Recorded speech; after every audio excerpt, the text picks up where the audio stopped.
написать историю Абазин, начиная с больших глубин и максимально использовать те материалы, которые в принципе существуют в интернете. Да, начало книги так и было запланировано. Но в процессе работы было обнаружено, что нет, материал очень большой, материал невероятно сложный, и нужно разделить на две части. Я, собственно, две части тогда и разделил.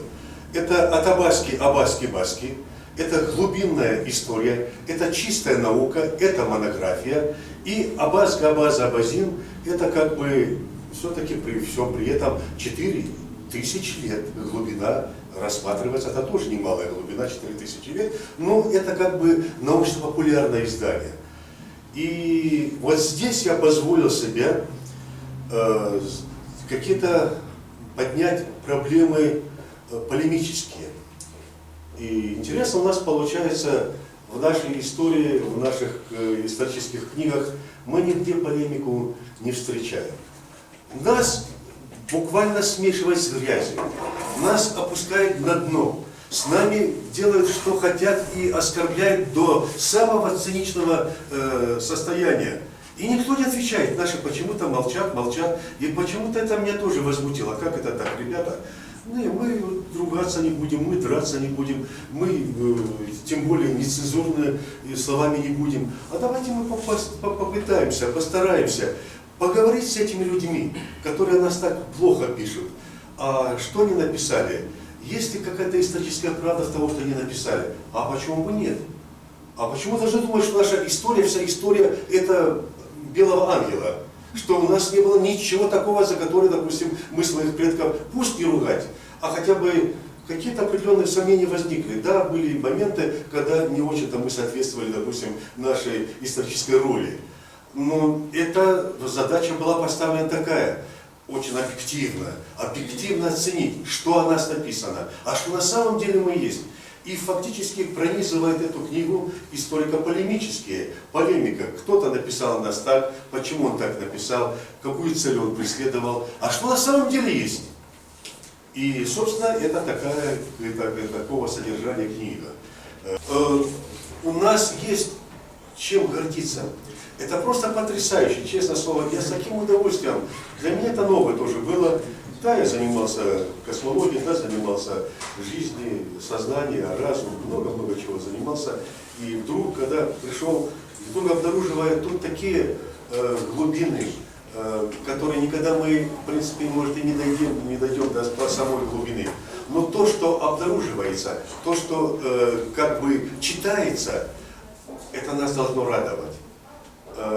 Допустим, не в ущерб или как бы не в оскорбление каких-то народов. Если мы хотим написать историю русских, самая большая глубина 11-12 век. Мы глубже не войдем. А глубже уже и Киев скажет, это наша история, это Киевская Русь, это наша история, не лезьте к нам. Все, история там и заканчивается. Если мы хотим историю тюрков, особенно кавказских тюрков, написать, мы должны остановиться 11-12 век нашей эры. А почему? А дальше этого идут какие-то определенные, абсолютно невыявляемые какие-то корни, те же самые Кипчаков, Уман, половцев и тому подобное. Они размазаны. Дальше мы чем чуть. Если мы хотим абазинскую историю написать, мы, по крайней мере, на сегодняшний день очень четко можем сказать, наша история описывается в исторических источниках, мы можем найти, по крайней мере, 5 век до новой эры, то есть 2500 лет. А если еще более лучше поискать, это все на поверхности лежит. Это у нас есть. Зачем нам сочинять что-то? Зачем нам воровать чужую историю? Своей нам, как говорится, выше крыши. Нам бы освоить, нам бы осилить, нам бы описать, нам бы это все высветить. Нам этого достаточно. Вот мы все знаем, что наши предки вроде строили дольмены, да? И как бы никто не сомневается, что наши предки были дольменостроители. Дольмен это потрясающие сооружения.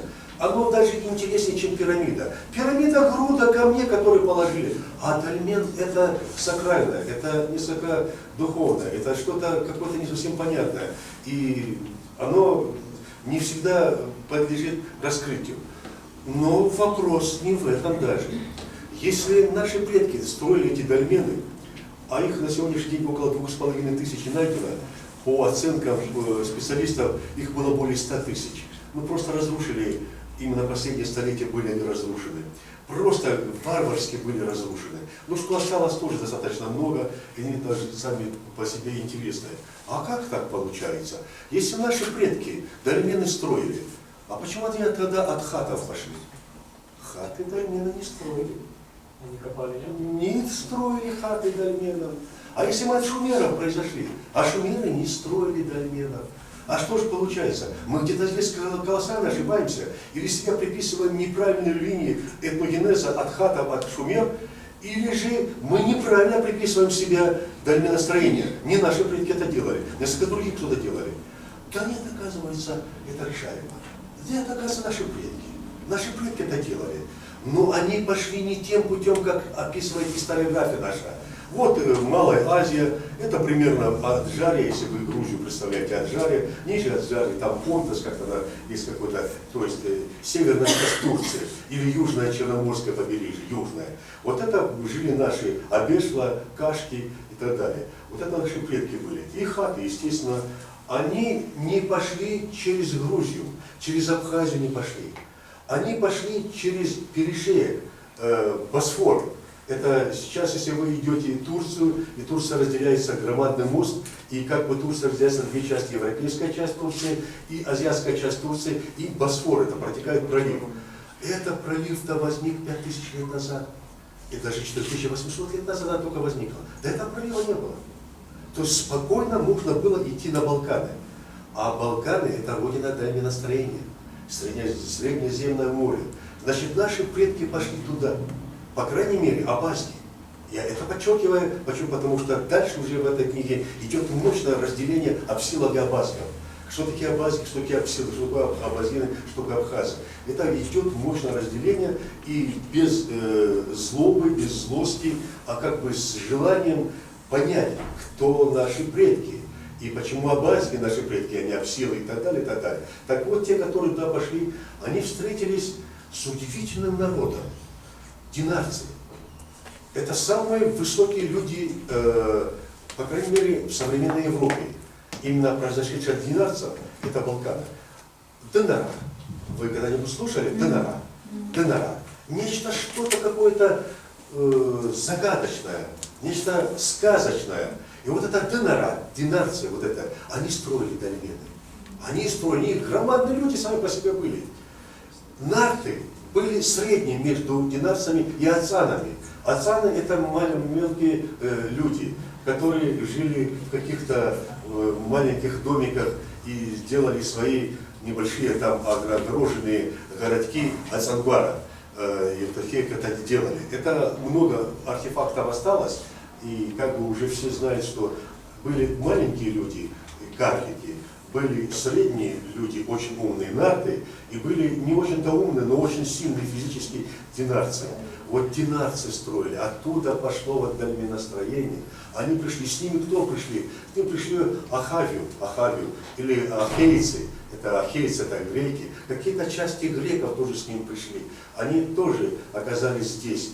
И то есть как-то идет мощное смешение не только шумерское и хатское, идет мощное смешение еще с европейскими какими-то языками. Часть этих людей пошли еще дальше, стали этрусками, Италия. Еще другая часть, еще дальше пошло это аббаски, они аббасками стали. Это все одна линия. А наши предки завернули и пошли по Северному Черноморью, Крым, и дальше опустились через Дон, и пошли именно то место, которое посетили вот это наши предки абазгов, а после еще и Зихов, это черкесско-кабардинская линия,